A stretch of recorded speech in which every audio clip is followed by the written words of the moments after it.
The next US president also becomes commander-in-chief. Some would argue it's the most important part of the job. How they handled that was the topic of the NBC News Forum in New York. Both candidates on the stage, not at the same time.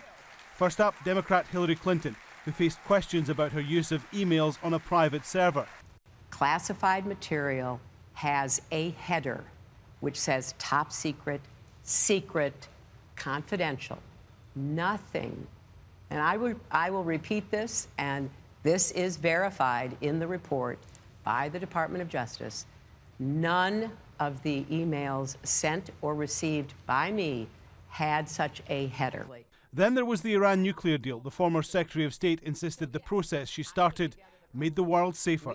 That agreement put a lid on their nuclear weapons program and imposed intrusive inspections.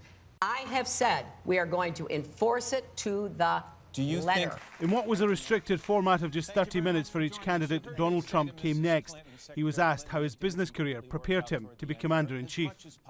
Well, I've built a great company. I've been all over the world. I've dealt with foreign countries. I've done very well, as an example, tremendously well dealing with China and dealing with so many of the countries that are just ripping this country. They are just taking advantage of us like nobody's ever seen before. And I've had great experience dealing on an international basis. I have great judgment. I have good judgment. And the man who said he had a secret plan to beat ISIL and knew more than the generals said he'd take their advice on the way forward.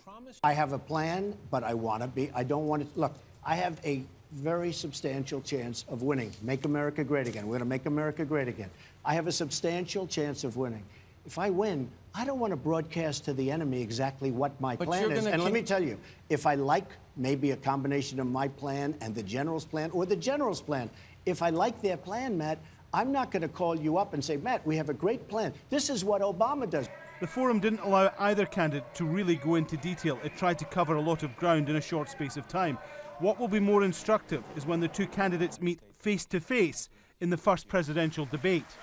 And that's just over 2 weeks away. Alan Fisher, Al Jazeera, Washington.